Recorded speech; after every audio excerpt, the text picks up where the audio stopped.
There's some pretty big news this evening, as there seems there's a new model in order for Primaris Commander Dante. Apparently Games Workshop have posted this one out long before its time.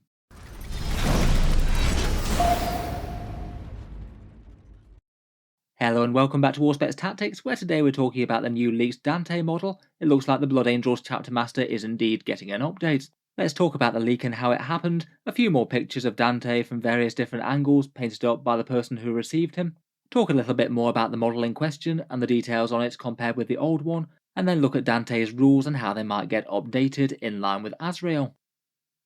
So first up, it seems like there's always new and creative ways for Games Workshop to leak their models out to us. Not content with putting a social media post early or anything like that this time, they've actually gone and sent out the full-blown model kit of Commander Dante to someone else. Apparently someone ordered a different character model, and they were instead sent this miniature instead.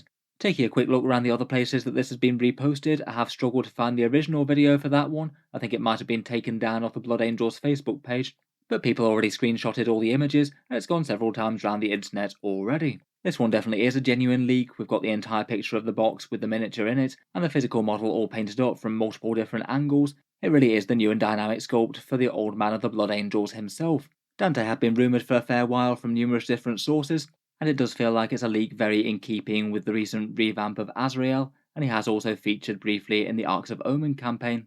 It is kind of interesting to think about how long it's going to be before Games Workshop actually come out with Dante.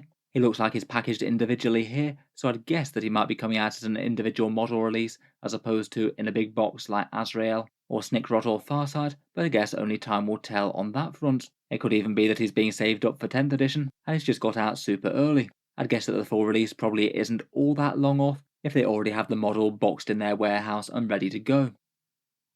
The other pictures I managed to find online for this guy were of this live stream that was apparently done for him. I think it is pretty amazing that the person who got the model didn't just decide to show off the model, but they weren't going to do so until they painted him all up in an absolutely stunning paint job, a pretty awesome glow effect on the jump pack back there, and some really awesome work on the metallics. A very cool miniature all in all. If anyone does have the link to the original place that this was posted, I'm happy to give it a link down in the video description, just let me know. I think it is pretty handy to be able to see him from multiple different angles as well. I feel like perhaps one of the most interesting details of the model is the new and revamped jump pack design, which I think honestly is just so much better than their previous ones. Games Workshop have released the Primaris Inceptors, the Suppressors, and Kavan Shrike all with jump packs. I feel like the ones for the Suppressors and the Inceptors are just perhaps a bit bulky and not quite as cool looking as the old style ones. I must admit I do think this one looks a fair bit better, with those fairly iconic air intakes over the shoulder pads, and the fairly classic twin thruster design with them both pointing outwards. He's soaring across the battlefield on wings of fire here for certain.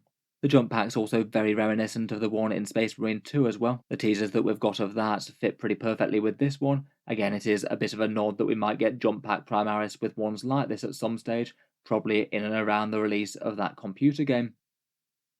Otherwise, here's a bit of comparison between the old model of Dante and the new one. I must admit I think it is about time that they got round to updating Dante. His old model is a very old one even by Games Workshop standards, hailing back from the old era of Space Marines when they were even shorter than the standard tactical Marines that we had, never mind these hulking great Primaris. The old sculpt's definitely a classic, harking back to old days of goblin green bases. I think it is pretty fitting for someone as important in the lore as Dante, though, to get a model that feels a bit more like a centerpiece, as opposed to a miniature that is a bit smaller than everyone he's fighting alongside.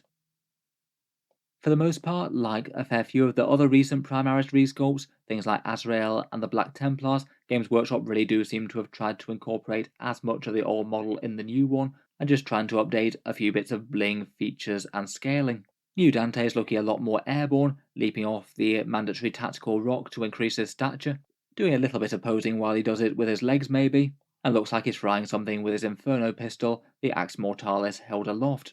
Most of the details do seem really quite similar to the older one. It's got the same wings teardrop of the Blood Angels on his chest, the death mask of Sanguinius is resplendent in its place, it's got the same laurel wreath coronet type thing, and snazzy iron halo above his head. The armour for the most part doesn't really seem to say too much Primaris about it either. It seems to be very similar in styling to the old one, complete with all the sculpted abs and everything like that, plus he's kept his classic power armour with toes on. Besides that, in terms of things he's gained, it looks like he's got a new loincloth, a few more purity seals, and of course that new snazzy jump pack. Again, I do think it's quite nice compared with the other Primaris ones that he could have received. His war gear looks pretty similar as well. The Axe Mortalis and his Inferno pistol, they don't seem to have changed all that much. Most of the reaction that I've seen to this guy does seem to be pretty positive. I do think he's one that's needed a resculpt for a good while, and I think that Games Workshop have managed to execute it really quite nicely here. Finally, rules-wise, it seems quite likely that he will be getting an updated datasheet. Azrael did after all when he transitioned to primaris form, and it stands to reason that Dante would as well. Currently for the Blood Angels, he is a rather good model. It's a pretty popular choice for leading the army, to be honest, often riding along with the obligatory 2 or 3 units of Sanguinary Guard in just about every competitive list. He brings a fair bit to the board, getting you an extra command point as his Lord Regent of the Imperium Nihilus, gives out his Chapter Master rerolls to a unit that then can go bounding away on its own right, isn't actually all that easy to kill with a -1 to hit and a 2+ armor save, and then is fairly destructive in his own right if he gets close, firing off that Inferno pistol and attacking with the Axe Mortalis, a whole bunch of Strength 7 attacks with damage 2 and +1 to wound from Blood Angels. Compared with a lot of Chapter Masters, you don't really have to worry about bringing his might to bear too much. He moves very fast, jumping around the table on the jump pack, which is particularly handy. My guess is that he probably will get an updated profile similar to Azrael, probably a digital download if it does come out in 9th edition and this isn't being saved for 10th. If he goes down the same sort of pattern as him, then he'd be getting an extra attack and wound as per the standard Primaris upgrades that the characters seem to get. I would also guess that the Axe Mortalis will probably go up to a damage 3 weapon as well. That does seem to have been a trend for the Space Marine Chapter Masters. Both Helbrecht and Azrael obtained a damage 3 weapon when they got their Primaris upgrade, and I don't really think it would make sense for Dante to be left behind in that, seeing as the Blood Angels are so famous for their combat. The Primaris keyword would help him out a fair bit as well. It would allow him to be able to use transhuman physiology. That's really not bad for a character model that's kind of tough already with the -1 to hit and the 2+ save. Against some powerful foes, that could be the difference between him living or dying, though if he does die, he does have that 0 CP option to fight in death. He will go down swinging. Overall though, pretty exciting times for the Blood Angels. Let me know what you make of all new snazzy Primaris Dante, and how do you think the Games Workshop's done with this sculpt overall. I must admit I will be quite tempted to pick him up for my Blood Angels army. He does look like a fun miniature to paint up. If you've enjoyed the video, then feel free to subscribe to Auspex Tactics, where I'll certainly keep the regular 40k stuff coming. I do tend to post new videos just about every day. Finally, if you have been enjoying all the videos on the channel, I would just like to mention that Auspex Tactics does have a Patreon page as well, and you can find that one linked in the video description below.